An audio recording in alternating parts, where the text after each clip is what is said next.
আমার ভাষা না, এটা মুরব্বীদের ভাষা। আগের মতো চোখে আমি দেখি না তেমন, চোখ জানি হয়ে গেছে কেমন কেমন। একদম নরম করে বসে, একেবারে নরম। পারলে পুরো চোখের বাবার জন্য ভালোবাসি। আমি নিজে অনেক কষ্ট পাই।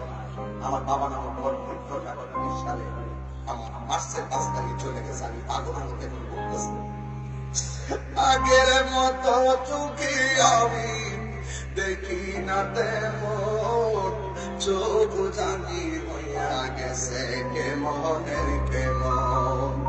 কেউ বুঝে না চোখে আমার কি হয়েছে, বলো আমার কি হয়েছে। আমি বলি আমার মরার চিঠি এসেছে, বলো আমি বলি আমার মরার চিঠি এসেছে। আগের মতো গায়ে শক্তি পাই না তেমন। দাদা, আগের মতন বস্তা কি মাথায় তোলা যায়? আগের মতো কি দুধটা যেভাবে দিতে দেওয়া যায়? আগের মতো গায়ে শক্তি পাই না তেমন, শরীর জানে হইয়া গেছে কেমনের কেমন। কেউ বুঝে না পরিবর্তন কখন হয়েছে। আমি বলি আমার মরার চিঠি এসেছে, বলো আমি বলি আমার মরার চিঠি এসেছে। জবানটা করে আল্লাহরে ডাক দিয়ে বলেন আল্লাহু আকবার। কেউ জানি না কখন মরব। মৃত্যুর যন্ত্রণার কথা বলেছেন আমার নবী, আপনার নবী বলেন রুহটা নেওয়ার সময় যে কষ্ট, এর চাইতে আরো ভয়ঙ্কর একটা কষ্ট হয় কখন জানুনি? যখন সাকরাতুল মাউতটা শুরু হয়ে যায়। আজরাইলে যখন রাউলি গ্রামের ঘরের দরজায় আইসা আপনার ধাও মারবে, যদি আপনার ঈমান না থাকে, আপনার যদি নেক আমল না থাকে, আপনি তখন পাগলের মতন হয়ে যাবেন। আপনি তখন এমন একটা পাগল হয়ে যাবে, ও যুবক, এমন পাগল তুমি হয়ে যাবে। ওই মুহূর্তে আমার নবী বলেন এটার নাম সাকরাতুল মাউত। মরণের পূর্বে একটা কষ্ট অনুভূত হবে। বন্ধুরে আমার, ও সুনামগঞ্জের বাবারা, এ আপনি আমার নবী বলে আজরাইলে যখন তারা দাম মারবে, তখন তোমার শরীরের তাজা তাজা রক্তগুলো পানি পানি হইয়া যাবে। তুমি মনে করো না এই মুরব্বী বস্তাল গাইতে পারে না, তুমি মনে করো না এই মুরব্বী করতে পারে না, তার মনোমরণের সময় হয়ে গেছে। এটা জীবনের কল্পনা করো না। বহুত মুরব্বীর আগে তাজা সন্তান হঠাৎ করে মারা যায়। কথা বলেন ঠিক কিনা? নিঃশ্বাসের কোন বিশ্বাস আছে? জীবনে কত মাইক দিয়া আওয়াজ পাইছি, একটি সুখ সংবাদ তখন আমরা পড়ছি ইন্নালিল্লাহ। এই শব্দটা কত কঠিন, একবার চিন্তা করে দেখো। তাহিরি মারা গেল, মাইক দিয়া বলবে একটি সুখ সংবাদ। আজকে আমি আসার সময় সবাই বলছে তাহিরি সাহেবের আগমন।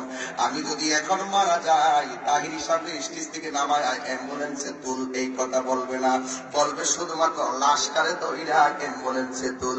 এখন ছিলাম তাহিরি সাহেব, জীবন যাওয়ার পরে সাথে সাথে কয় লাশ, পরে কই লাশ, বাইরে কই আমার লাশ। এটাই হলো তোমার আমার শেষ পরিচয়। কথা বলেন ঠিক কিনা?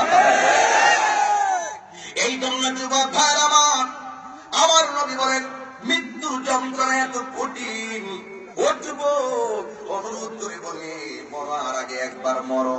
তুমি তোমার শরীরে তাজা রক্ত, বাহাদুরি করিও না। তোমাকে মরণের কাছে যারা যায় তারা জানে মরণটা কেমন কঠিন।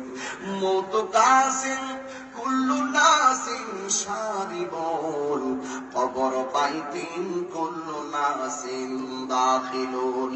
মান্না গুনজাম দর জমিনে আসেমা, মিটি গুনজাম দর কলবে মোমেনা।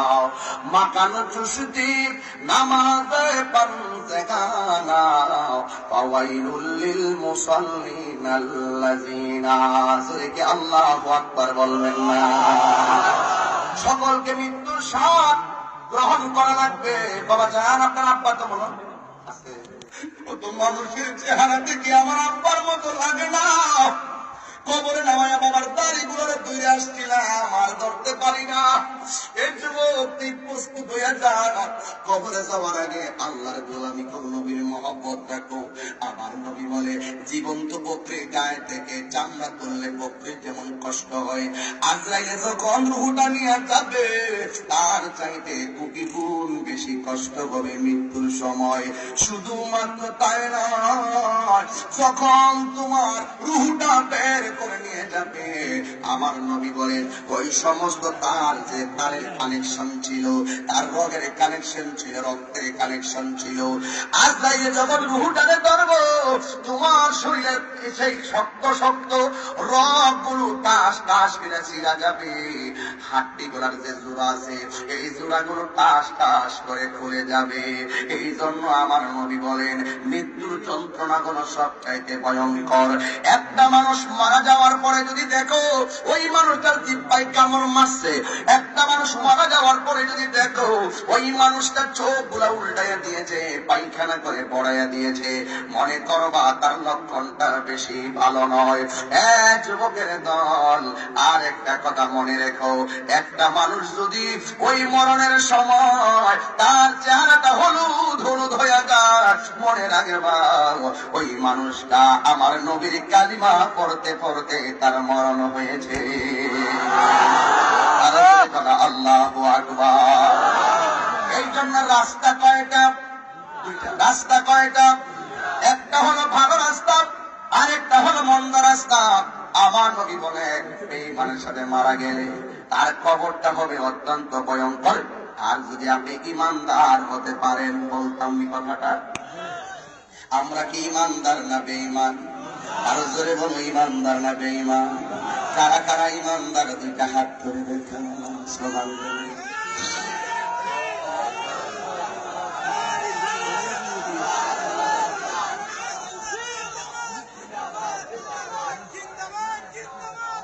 সকলে বলি আল্লাহু আকবার। আমি স্লোগান দিলে আওয়াজটা সবার কানে পৌঁছবে, আর চতুর্দিকে স্লোগান দিলে সবার আওয়াজ পৌঁছবে না। সবাই বলে নারে তাকবীর, নারে রিসালাত, আহলে সুন্নাত ওয়াল জামাত, নারে গাউসিয়া।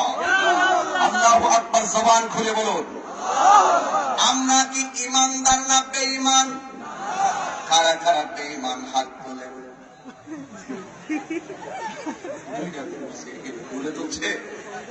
আমরা কি ইমানদার না বেঈমান?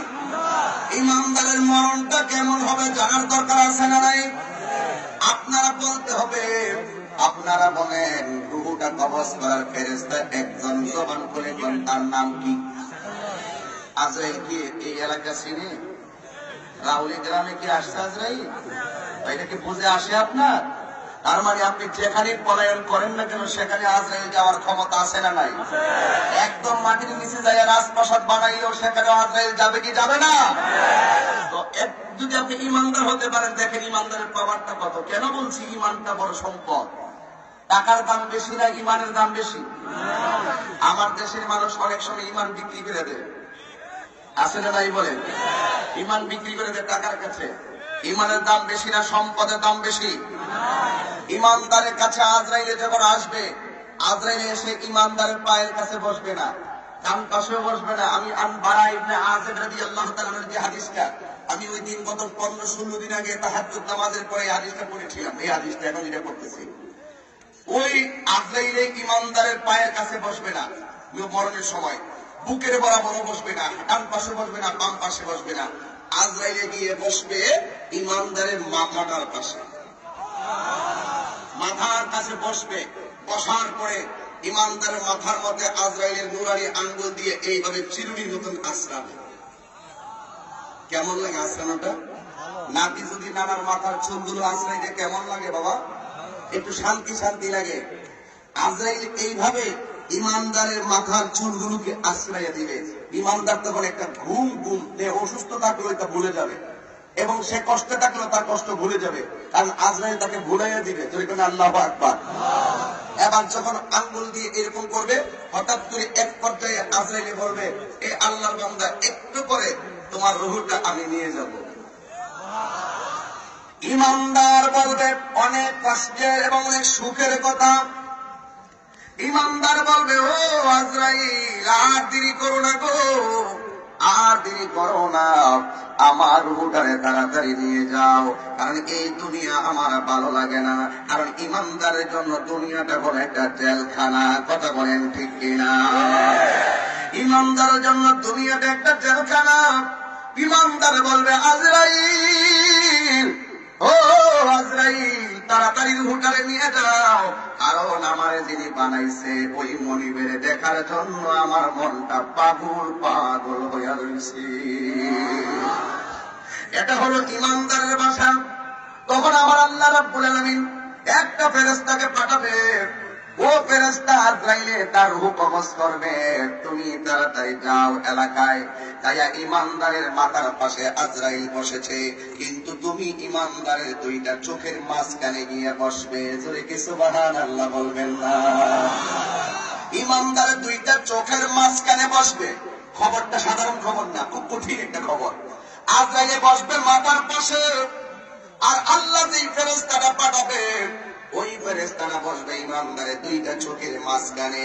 কিন্তু ওই ফেরেশতাটা দুইটা জিনিস নিয়ে আসবে, একটা হলো সাদা একটা কাপড়, আর একটা হলো আতরের বোতল। আল্লাহ ডাক দিয়া বলবে, ও ফেরেশতা, ওই আতরটার সাদা কাপড়ের মধ্যে দে, দিয়া এমন একটা সুগন্ধি বানা, আমার প্রেমিক যেন ওই সুগন্ধিটা নিতে নিতে আজরাইলের রূহ কবজ করব। সন্তান যেমন করে মায়ের স্তন থেকে দুধ পান করে করে ঘুমাইয়া যায়, আমার আজরাইলে যখন ইমানদার রূহটা কবজ করবে, ইমানদার যেন এমন ভাবে ঘুমাইয়া যায় মরণের কষ্টের টের যেন না পায়। জোরে কি আল্লাহু আকবার বলবেন? এই হলো ইমানদারের কন্ডিশন। এখন বলবেন, হুজুর, ওই ফেরেশতাদের সাদা কাপড় আনবে, কাপড়ের মার্কেটটার নাম কি? কাপড়ের মার্কেটের নাম সুনামগঞ্জের মার্কেট না, সাধকের মার্কেট না। ওই ফেরেশতারা যে কাগজটা আনবেন, ওই কাপড়টা আনবেন, ওই কাপড়ের যে মার্কেট, ওই মার্কেটের নাম হলো জান্নাতুল ফেরদাউস। জোরে জোরে কোন আল্লাহু আকবার। এবার ইমানদার সেই মাত্র কেন আল্লাহ ওই কাপড় দিয়ে পাঠাবে তার কারণ আছে।